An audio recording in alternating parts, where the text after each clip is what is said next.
Hello and welcome back to another episode of the Eden Road podcast, where on tonight's show, we're going to be previewing the game against Man City on Monday night.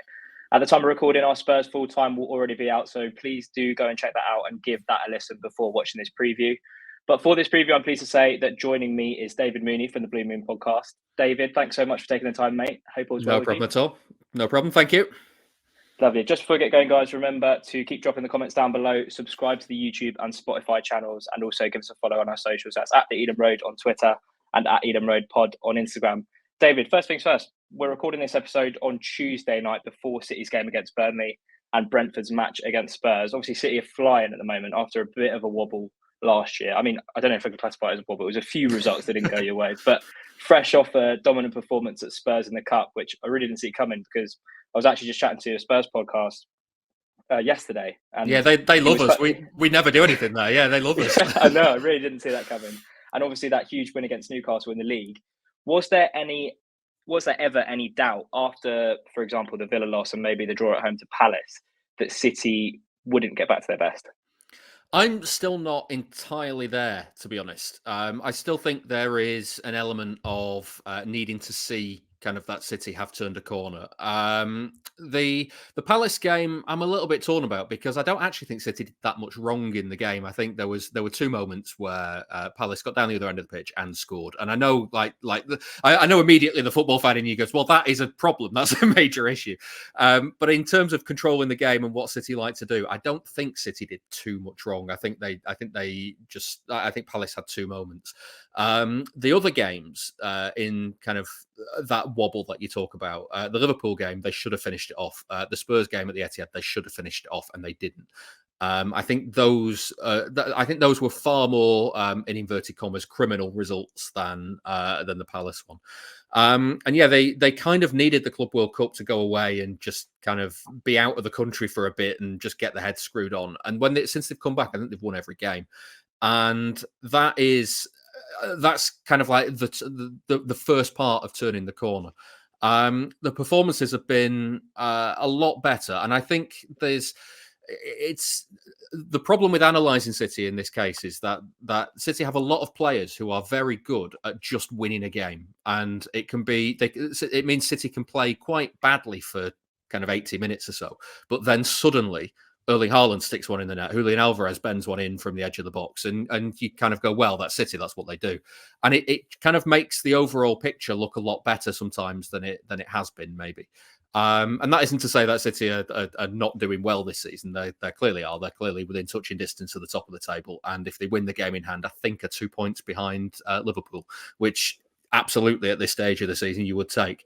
But one of the issues has been that City they've had the wrong kind of player injured and suspended this season. And what I mean by that is what City like to do is they spend the opening kind of 15, 20 minutes of games not especially trying to score. I mean, if opportunities to score, they'll go on and try and take them. But at the same time, they're not Liverpool. They're not trying to play high pressure, high intensity football from the off and kind of beat the opposition into submission. The way City try and do it is keep the ball and make sure that you can't get out. So if Brentford, for instance, on Monday night, the plan I'm almost certain will be, the crowd will be up for it and Brentford will be up for it. So City keep the ball, keep it in the Brentford half. Don't try and force anything too big immediately, but just make sure that Brentford get absolutely nothing. Because if you get nothing for the first 20 minutes, then the players go into this psychological state of, we can't get out here. We're really, really struggling. The fans are suddenly quiet because there's not a lot of action on the pitch. And suddenly City are in control of the game and in complete control of the game. And that's when you can start to open it up a little bit and start to try to be a little bit more creative with your passing. And City do this a lot, except earlier in the season when they went through that blip, without having Gundogan there and Mahrez there because they left in the summer. And certainly when Rodri was suspended, the types of players that were coming in were the types of players that get the ball and run with it and kind of really drive forward with it. And suddenly they were playing these sorts of basketball games where it was you attack, we attack. And that's not really where City's game is, and it's not really where they excel. And so they dropped a few points here and there. They lost at Wolves, and Wolves fully deserved the points. They didn't. City didn't play well enough to get anything out of that game. They lost to Arsenal. I thought they were a bit unlucky because it was a stodgy game, and I think a stodgy game by design. I don't think City were trying to make it an entertaining watch at all. And Arsenal get a deflected last minute winner, and like it's the sort of thing that happens if you kind of create a game like that. And then they go on that run of draws, and you kind of wondering, is this it? Is this what City are going to be this season? Are they just going to not have any control of games? And then they came back from the Club World Cup, and they did really, really well at Everton, and kind of they lost control of the first half for about 10 minutes. Everton scored, and you were thinking it's the same old story again. Second half, they were much, much better and won the game. Sheffield United didn't have any moments on over the New Year game. And then you look at, go take the Spurs game the other night. Spurs have been really, really good this season at creating those transitions, and they just didn't get any of them against City. So I'm really optimistic about where City are going this season. I just want to see a little bit more evidence that they are ready for it at the moment. I just kind of, I'm a little bit nervous that, one or two injuries here and there again to the wrong sorts of players, and suddenly they'll lose control of everything again. And there's also a run coming up where City again play Liverpool, Chelsea, United, Spurs, all in a chunk over kind of, I think it's March, April time. So that's on the horizon. I think I'd like to get some points in the bag before that run turns up.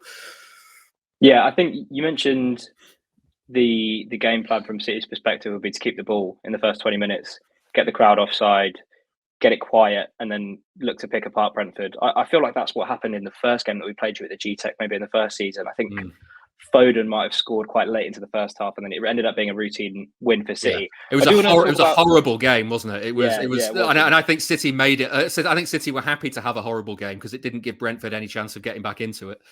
Mm-hmm. I think you mentioned Gundogan not being there. I do want to talk about the game specifically, but just before, in terms of the players that you lost over the summer, obviously Gundogan's probably the most influential. Mahrez has gone to Saudi, and Palmer's at Chelsea.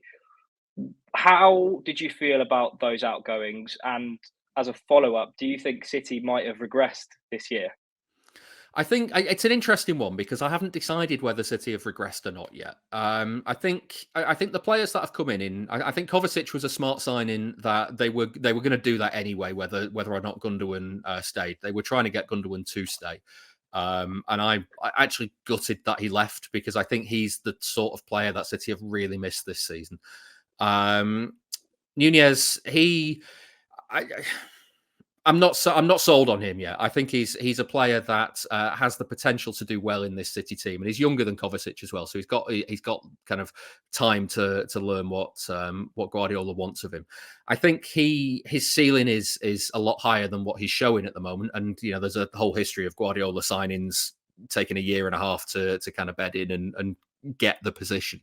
But City have been City have needed players to control games that they just haven't had.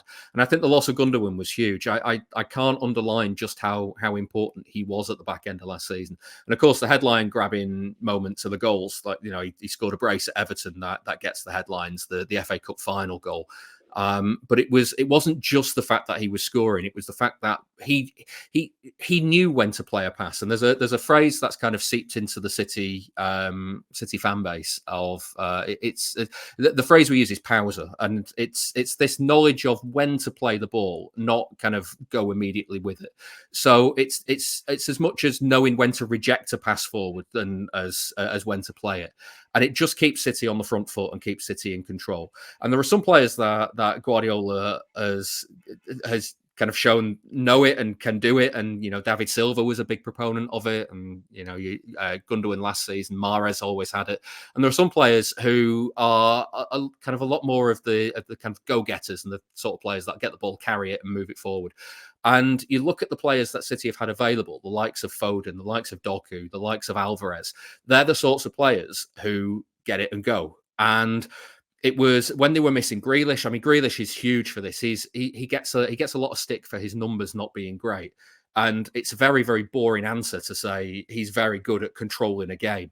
But that's exactly what he can do. And he knows just as well as anyone when to reject a ball forward and keep possession and when to drive it and take it to the byline himself. So when you take that out of City from last season, what you get this season is a lot different, and that's not to say it's any worse or better. It's to say it's not what I'm used to so far. So I really don't know. I think I wonder if the potential for this kind of setup that City have got at the moment is if the ceiling is higher than where they were last season. But at the moment, it feels like they have taken a step back, and it may be a step back, maybe one step back to go two forward. I don't know. And I'm certainly not ruling out that City will be in the conversation for the major honours at the end of the season again. I just think they are a little bit more fallible this season than they were last season. And I mean, this is another ridiculous thing in that last season they ended up winning the treble, and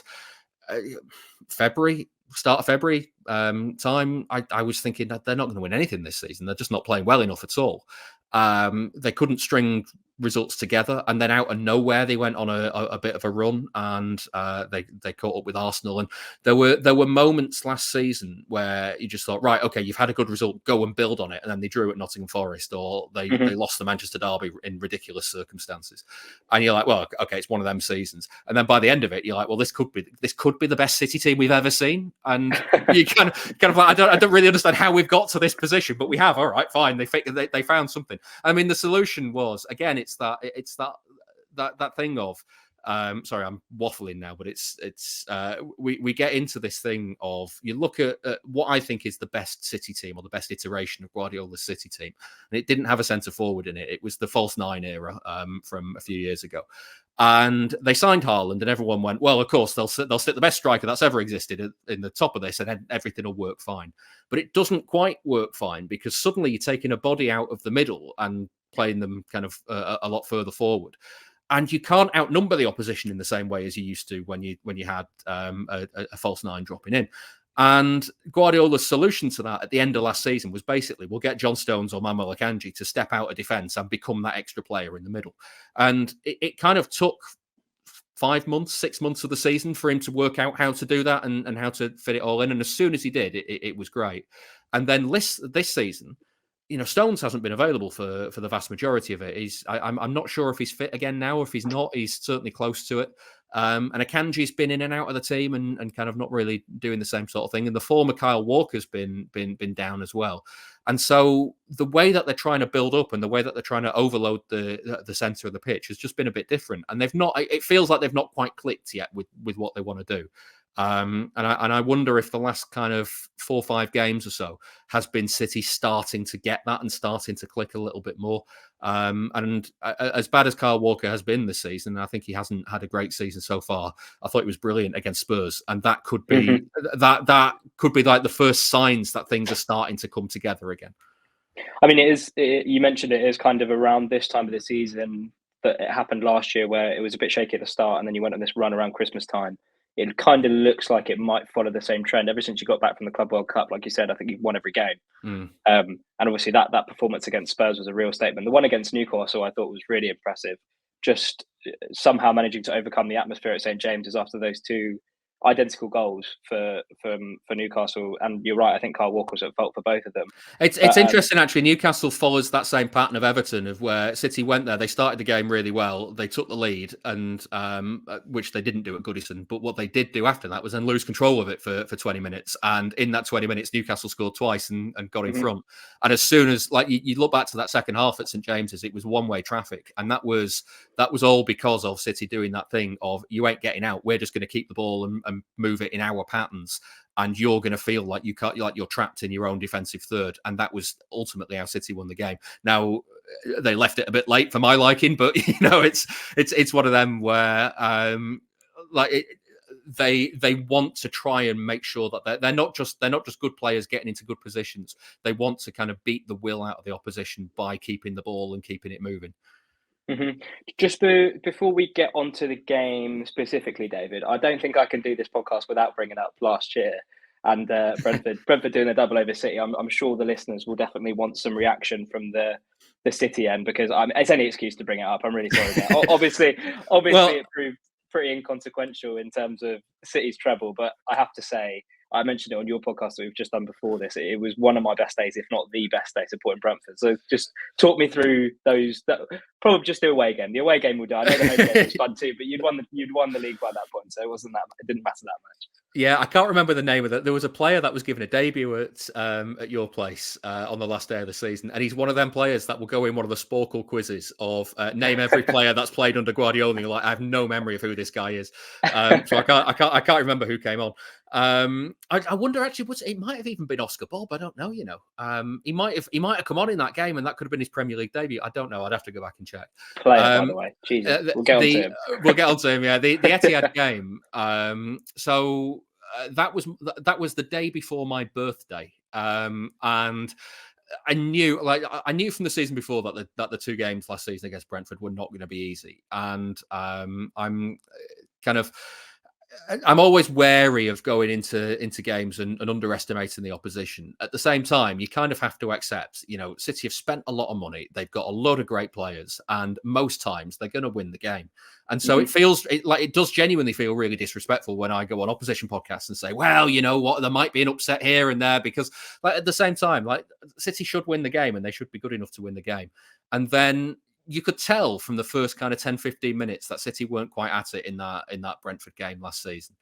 And I don't know how early it was that you scored, but I remember you scored must have been midway through the first half, because Foden equalised either equalised just after half time or right on the stroke of half time. Just before. And I remember thinking, right, okay, that's a get out of jail, because we haven't deserved anything so far. So now you've got that, you've got to go and build on it. And you kept doing this thing where you kept playing it really, really long and high, and it really direct to Tony. And it sounds like it sounds like fan of big team being really arsey about style of play. But there's a difference between pumping it long and winning flick-ons and what you were doing last season, because it was a clear plan. Hit Tony's head, he will flick it on to whoever is running in behind, and your runners were really, really good.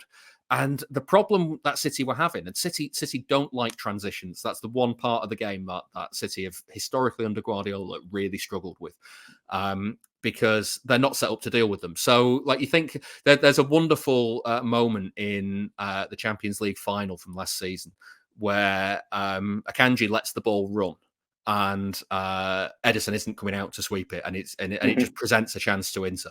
And Guardiola drops to his knees, and he drops to his knees because he's like this. We are not set up to deal with this. If a player gives the ball away in the attacking third, fine. We are set up. The players are in positions to be able to get back into where they need to be. It's like every time Rodri gives it away, it's like City are just not set up to deal with what to do at that point, and anything could happen, except. With Brentford at the Etihad last season, anything happened every time you got the ball, because you were really good at picking Tony out. It was really good at flicking it to the runners, and then suddenly you're in behind. And I remember, there was one moment actually, just before you scored the winner. I remember watching Haaland tracking back, absolutely steaming back, and I was thinking, that's good. That's good defensive work. We'll probably be all right if he's working that hard. And then he went and scored, and I was just like, all right, fine, okay, it's one of them games, is it? And I tell you, it was my birthday the next day. We were having a birthday party at our house in kind of the afternoon stroke evening, and I'm teetotal, so I was driving back from the game with a load of my mates who had been there. And we just kind of trudged back to my car, got into the car, stopped off at the shop on the way home to get some beers, and then got back home, where it just it was like a funeral in here for an hour, until kind of all of our other friends who aren't City fans turned up, and was just picked the mood up a bit. So yeah, thanks for that. It was a hell of a weekend in the end, but yeah, it was. When you lose the last game before an international break and you've got to wait to go and put it right.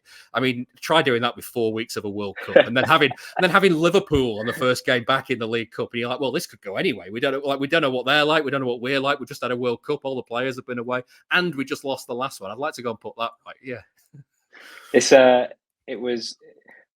it all turned out okay. So I know. Yeah. Question. It was fairly inconsequential. It was just a little. Honestly, I know that I will never tire of watching that Ivan Toney goal go in. Listen, yeah, and I've been there. So I'm 36. City haven't been good all of my life. There was a spell where we were really not good, and some of my favourite games have been games that were inconsequential for the opposition, but City won, away at wherever. And it's great fun. I mean, people laugh when I say that my all-time favourite City game didn't happen in the in the Sheikh Mansour era. It happened in the year 2000. We won 4-1 on the last day of the season at Blackburn to get promotion back to the Premier League, and we got battered for an hour and then turned it around and won 4-1. And still, every time it's on Sky now, I still watch it, and I still get a little bit emotional when Mark Kennedy's goal goes in, because that was the third goal, and that was the moment that 12-year-old me knew that we were going up, and just those are the moments that you live for as a football fan. And listen, don't get me wrong, the Champions League final was fantastic, the Aguero moment was fantastic, Gundogan scoring twice against Villa was fantastic. But I still cry when Mark Kennedy scores, and that kind of it just doesn't feel right as a kind of a Division 1 final day of the season game from the year 2000. No, I'm all for it, mate. I'm all for it. Let's move on to. I got one more broad question before I want to talk about some of the players. Obviously, we have to talk about De Bruyne. Did want to talk about Oscar Bob as well. Maybe Jack Grealish, because I heard you mention him at the start, and I feel like there's a few question marks around Grealish. I still think he's a great player, but just before that. Obviously, the news about Jurgen Klopp last week, those two, in terms of Klopp and Guardiola, have pushed each other to new heights. And it's kind of been the only team that could keep pace with City has been Liverpool. And even then, it's like when they got 100 points or whatever it was, and they still didn't win the league. Who's going to be the next one to challenge Pep? Who do you see? I mean, is it going to be Arteta?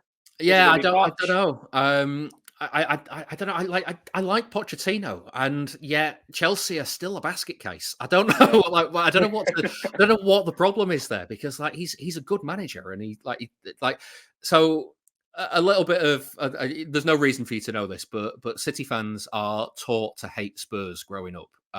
That's just the way it is. When I was a kid, Spurs would always beat City, and I mean they still do, but it's they always would. It would always be 2-1 somehow, even though he didn't always play for them. Jermaine Defoe would score, and there was never any hope of getting anything. And I think it all kind of goes back to the '81 Cup final. So I wasn't around for the '81 Cup final, but the generation above me kind of still holds that game and the replay of that game as quite a bitter taste of the City Spurs rivalry, and it's entirely one way. So Spurs don't feel it the other way back, but City feel it towards Spurs. And Pochettino made me like Spurs for a bit, and that sort of the ability for him to do that in the same way that Postecoglou's kind of doing now. If you can make me like Spurs, then you're doing a good job there. So how Chelsea are still all over the place, I don't know.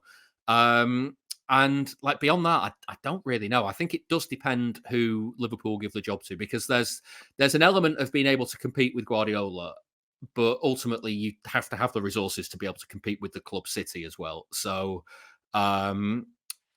there are managers who get the better of Guardiola and they have a tactical plan that works on the day. I mean, I saw Thomas Frank last season twice.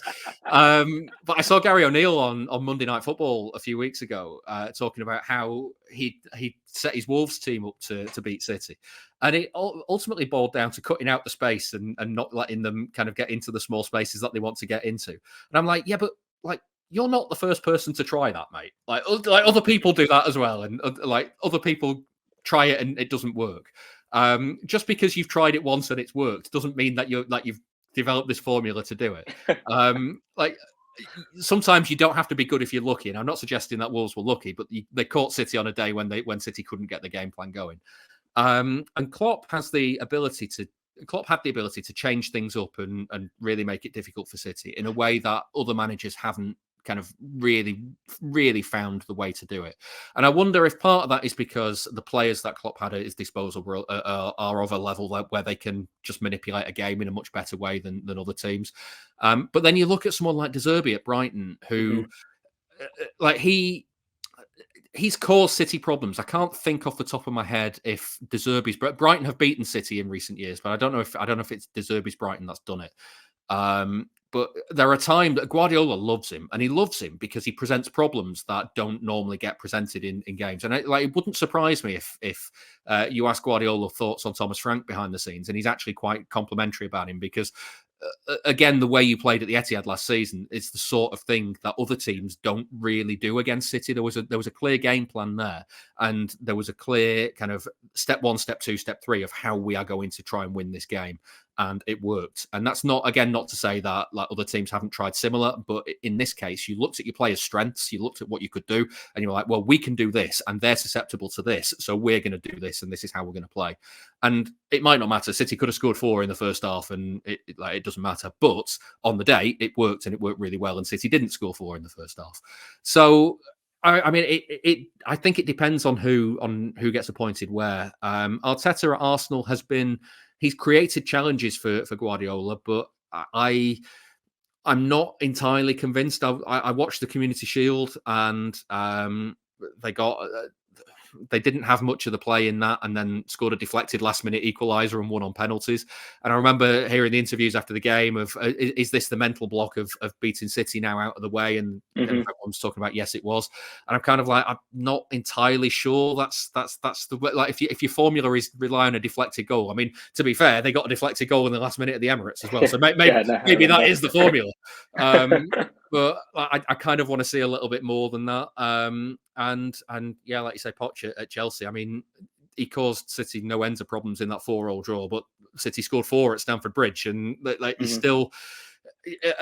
still kind of looking to control a game a little bit better than that. And I that 4-4 was just as much City being a basket case on that day as Chelsea being a basket case. So I think it'll be interesting to see who does follow in that kind of rivalry's footsteps. I think there'll be someone, because I think Liverpool will make they've said they'll make a data-led appointment, haven't they? And I think that is, I think that kind of, I'll be honest, I don't know what that means, but I think it probably leads into somebody who is decent with the players that they've got available to them, and like maybe it's a different style. I don't know, but I think somebody will challenge Guardiola. I don't know who it'll be, but I think somebody will. And Guardiola also suffers from the kind of Guardiola paradox of the more he wins, the easier it looks, and therefore people think it's easy. And I'm not going to lie and say that City don't have massive advantages over other teams, because there's not many out there who can make the signings that City have made over the last 10 years.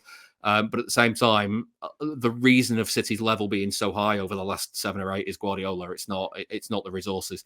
Mancini and Pellegrini both had access to the same resources and didn't produce football anywhere near on this level. So I think when Guardiola goes, I think you'll see a reversion to the mean, and I don't think City will be. I mean, obviously, pending the outcome of whatever Premier League trial is, assuming they are still in the top flight when Guardiola leaves, then I don't think you'll see the same sort of football from City either. So it will be interesting to see what comes next. Yeah, 100%. I think it will be. I think you mentioned Arsenal kind of getting over that mental barrier of beating City, but was it last season where you beat them in the cup and then you beat them at the Emirates a week later, or they were quite close together? I remember Jack Grealish scored the winner. Yeah, so they came to our place in the FA Cup, League Cup, one of them, kind of around Christmas time, and they were good, actually. They were really quite good, and they caused City problems. And City just went, right, okay, well, instead of trying our usual build-up, we'll go long. And they went long to Haaland, and it started working. And I think City won 3-2 in the end. And then, that was the Liverpool game. They won 1-0, Nathan Ake. And then we should have played Arsenal, I think, the week that the Queen died. And so it got rearranged towards the back end of the season. And so we ended up playing Arsenal at the Emirates about 4 weeks before we played them, or 6 weeks before we played them at the Etihad. And when we played them at the Emirates, we were in a position, we'd just drawn at Nottingham Forest, and we were just about to go on and draw at Nottingham Forest. So it was very much a case of, you've got to win this game, otherwise you're not going to win the title. This is Arsenal's to lose at this stage. And City went there. They weren't really the better team, and they got over the line and did it. And then by the time they got Arsenal to the Emirates, Arsenal were to the Etihad. Arsenal were in a position where they had to win, or like City were kind of just going to cruise to the title in the end. And City just stepped it up another level and didn't let Arsenal anywhere near it. And I did wonder if that would be a real psychological blow for Arsenal. And I haven't been that impressed by them this season in the same way as I was impressed by them last season. And I don't know kind of how you fix that. And I can fully expect them. I fully expect them to finish third at this stage of the season, and it'll be one of City or Liverpool to win the title. And whether or not I'm confident of catching Liverpool that's a different conversation. I'm fairly confident City will finish above Arsenal come what may. Mm-hmm. Yeah, no, I think that's a fair assumption. I thought the signing of Declan Rice might pull them up, but he's kind of dropped his form a little bit, and I don't know, there's just something about the way they're playing this season. I'm not convinced Martinelli's having a bad season. Saka's dipped out of form. But anyway, this isn't an Arsenal podcast. Let's move on to the game next Monday. I do want to talk about Kevin De Bruyne. Didn't start against Newcastle, but obviously we know the story. Comes on, scores one, assists the other. Didn't start against Spurs. City won anyway. So 2 questions. First of all, do you think he's going to start against Brentford? And second of all, this is a fairly loaded question, but I've seen people debating it recently. Is he the best Premier League midfielder of all time? See, there's no right answer to that second question, and so therefore I am going to say yes, because I'll let people in the comments just debate whether or not I'm right or not. I think whether or not he'll start, I just don't know. They're being really, really, really ultra cautious with him, and with good reason. So. I was a little taken aback that he started the opening day of the season against Burnley, having gone off and been so incredibly injured against Inter on the last day, because I didn't realise just how injured he was in the build-up to that game. He'd been playing through a hamstring problem anyway, and then it fully went in that Inter game to the point of after the Burnley game, he needed surgery, and like a muscle injuries very rarely need surgery. So as soon as that was announced, you kind of like, okay, that's bad. They have missed him this season, and they look a lot better now that he's back in the team. But at the same time, like you mentioned, we're recording this before the Burnley game. There's talk that he might start the Burnley game, and I'm just kind of like, can we let's just put this on ice for the time being. He's only been back a short amount of time. It really wouldn't surprise me if again he's back on the bench and coming on for a short amount of time. Now, don't get me wrong, he's going to have to start at some point. You can't wrap him in cotton wool and say till the end of the season you're only going to be an impact sub. But at the same time, you don't want to do any long-term damage to the point of, he's in his early 30s now. This is the kind of red zone for if you get a bad injury, then you might not be the same player when you come back. And I mean, one of my colleagues on one of the podcasts, Sam Lee, asked Guardiola recently about De Bruyne's return and whether his game would change because of it. And Guardiola didn't. He basically said, "I don't think it will, and I don't think he needs to. I think we just need to manage him really carefully." So whether or not he'll start, I don't know. I think the games that are not expected to be high intensity potential basketball games are the ones where he'll start. And I wonder if Burnley might be that, because Burnley, as much as I admire the way that they're trying to play, they do seem like the perfect opposition for City, and they do seem the sort of team that where Guardiola will talk about how wonderful player X and Y is, and then go and spank them 8-0 because of the spaces that they leave in all the right places for City to exploit. And I wonder if that'll be a more gentle ease in for De Bruyne than starting away at Brentford would be, because I can imagine Brentford would be quite a tough place to go and to kind of a tough team to break down. I don't think Burnley are going to sit in and try and cut out the spaces, so maybe that gives the game a little bit more openness for De Bruyne. So maybe not start, maybe see half an hour of him if City are struggling in the game and the 60-minute mark is up. I wouldn't be surprised if I did see him start for 2 reasons, because you mentioned that it might be easier for him to start against Burnley because they'll sit in and he'll have a lot of space in the game.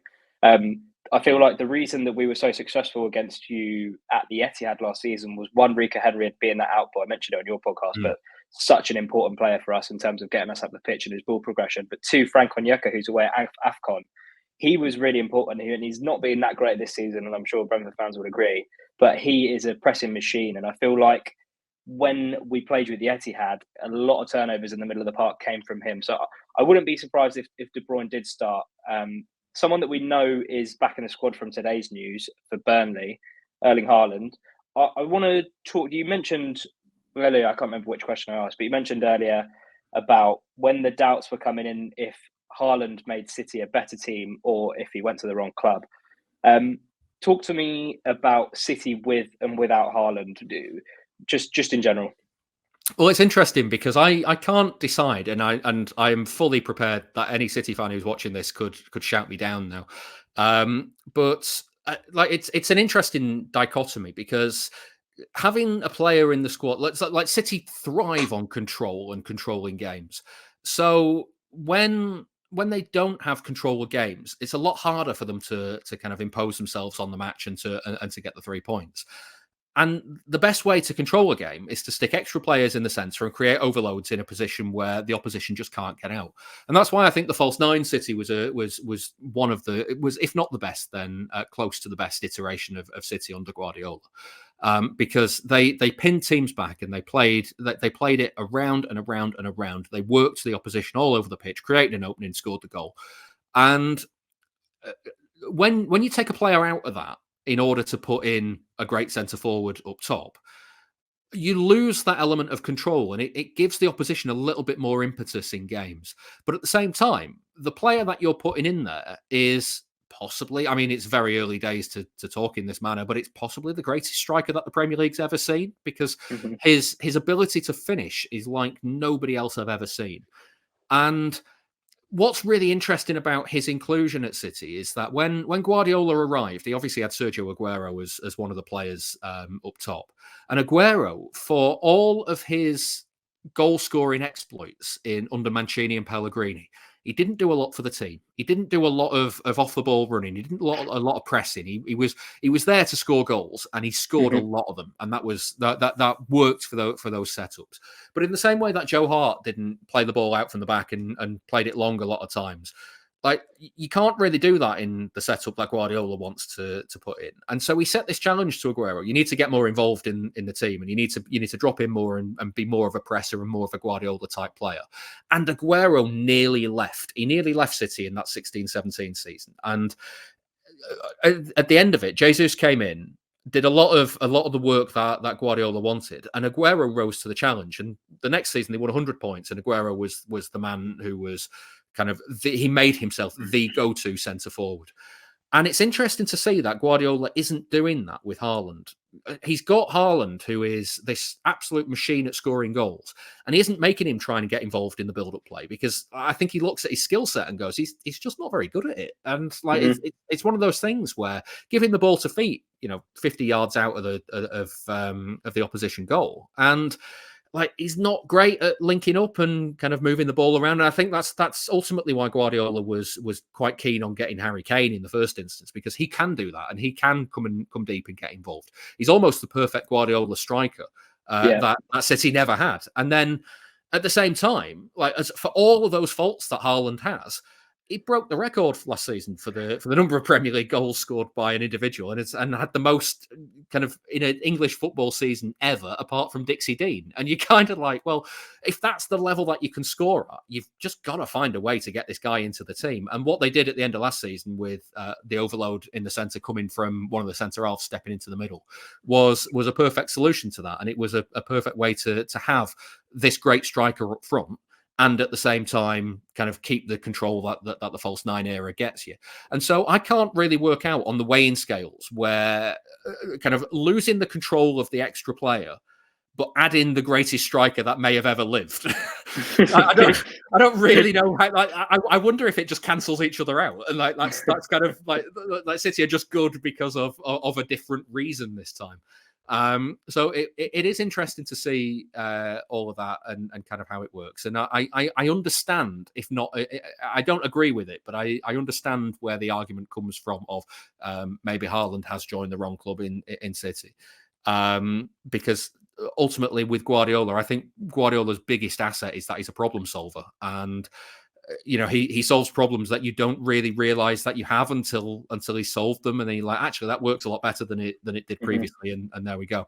And so, like for the majority of last season, Haaland didn't really fit in at City, but for the most part of it, he kept scoring goals. And then at the end of the season, ironically, he stopped scoring goals, but he fit in a lot better. And I have confidence that Guardiola solves that problem, and how he does it, I don't really know.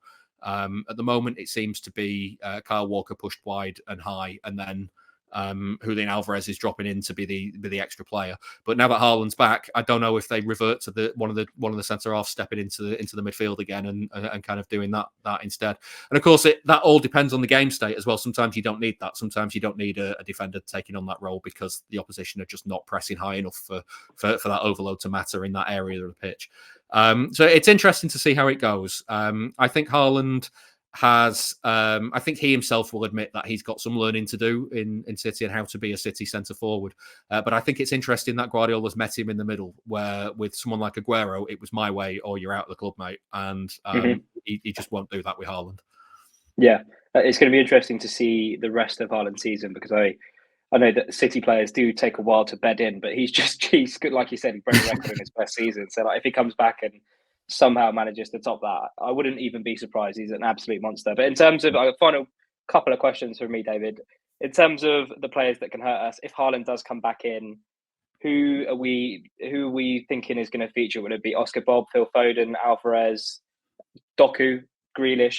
The list could go on and on and on. But which are the players that you expect to start, and which are the players that can really cause us some problems on Monday? I have absolutely no idea who he's going to pick, which doesn't help anybody's fantasy league. My advice for fantasy league players is pick Haaland and nobody else from City, because you just don't know who he's going to pick. If De Bruyne is fit, stick him in as well, because he usually starts when he's fit. But beyond that, like it's very much a mix and match, and it's mix and match by design. So it kind of depends what you want from a game.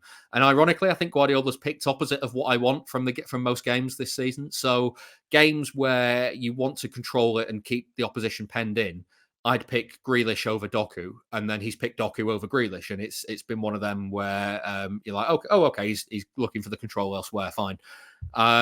So in terms of who will actually start at Brentford, I think Bernardo is someone who has had a great season so far, and I think he has to start. He really helps City with controlling games, and that Pausa quality that I mentioned earlier, he knows it, and he knows when to play and when not to play. And I think having him in the side, if Haaland is back and kind of comes through Burnley and he's able to come through to play again against Brentford, he will absolutely start, and he'll be up top. I wonder if that means that Alvarez will come out, because he's looked a little tired lately, and he's had a great season so far, but he's not missed a Premier League game so far, and I think it's starting to show a little bit where.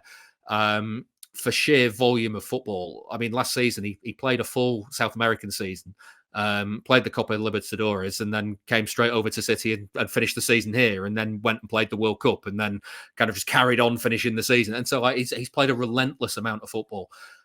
So I wouldn't be surprised if he were to come out anytime soon. And like, it's funny that we talk about Oscar Bob as a potential first team player, because he's a youngster and he is somebody who has only recently broken into the first team, and yet we talk about him in the same way as we talk about Rico Lewis, who Lewis is someone who I've not mentioned so far yet, but he's a viable option, and it might mean that in the back end of the season, when you're in the running, he doesn't get picked at all, left, right, or centre.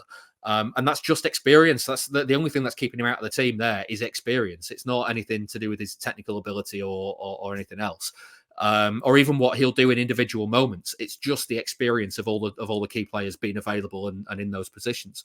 At the same time, you look at the fact that Bob started against Spurs in the cup. The fact that Guardiola turned to him from the bench at Newcastle to go on and say, actually, go and win this game for us. I think that speaks volumes of where he is at City. So I wouldn't be surprised to see him start against Burnley. I wouldn't be surprised to see him start against Brentford. He is in the conversation for a starting berth at the moment.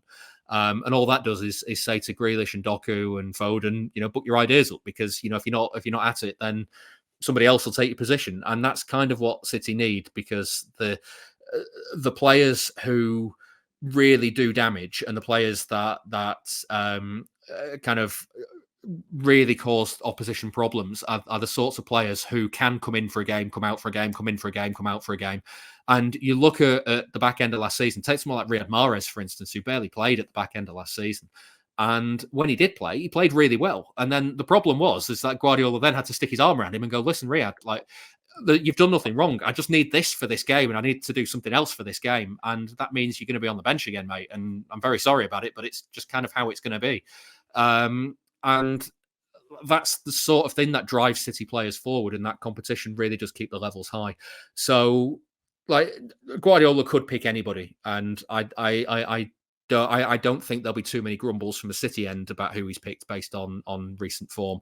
I'd like to see Foden in there. I love him. He's a Stockport lad. I live in Stockport. It's great to see that, you know, somebody who is living my dream, playing for the football club that I support and the football club that he supported growing up. So I always love to see Foden in the team. Beyond that, I don't really mind who he picks, because I think they all have their qualities, and it'd be interesting to see how he approaches it. I think you get a reading of what Guardiola thinks of how your team will play based on who he picks. If he thinks there'll be open spaces, he'll pick Doku. If he thinks it'll be tight and need kind of the lock unpicking, maybe he picks Grealish. I don't know. Lots of options for you guys. Phil Foden, by the way, what a player! Unbelievably silky footballer. I absolutely adore watching him play football. I've just got a couple more questions. These are kind of questions that I just ask all the opposition guests that I have on the podcast. What have you made of Brentford so far this season, and what are you expecting from the game on Monday?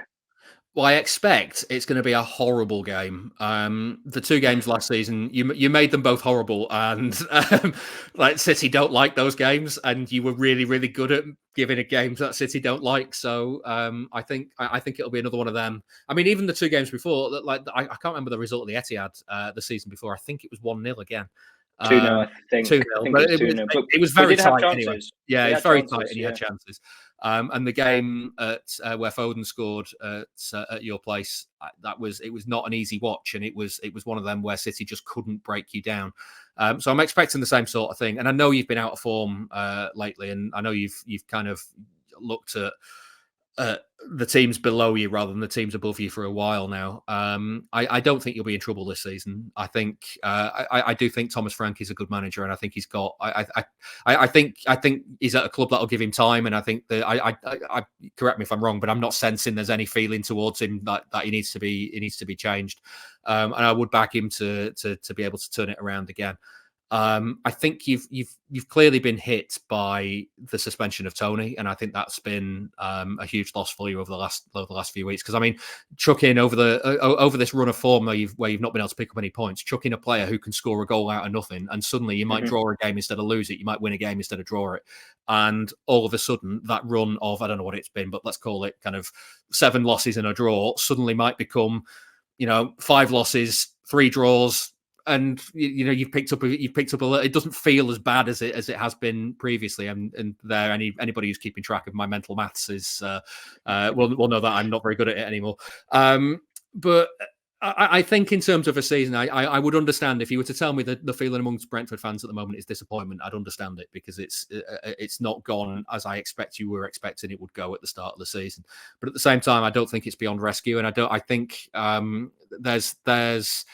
I don't think you should be too worried about relegation, because I don't think it's going to happen. I look at the 3 promoted teams, and I don't think they're anywhere near as up to the standard that you need to be in the Premier League. I think Everton are in trouble again, pending the outcome of further financial punishments. Even Forest could be in trouble as well. I think there are teams that Brentford will finish above, not even by default, just by being a better team. So I think you'll be all right. And we know that Brentford historically cause City problems. So if you don't get anything from Spurs on Wednesday night, then that's where your season starts, doesn't it? It's against City at your place. Let's hope so. Listen, I think I heard someone say recently that if there was ever a year to have a shit season, it was this year, because of the 3 teams that came up, and because of Everton and Forest prospective points deductions. David, before I was producing this podcast, I was kind of struggling for questions, just because I think everyone knows so much about City, but I've actually learned quite a lot, and I really thank you. That was really fun. The Eden Road podcast will be back next week to go over the Man City result, and also briefly look ahead to Wolves away next weekend.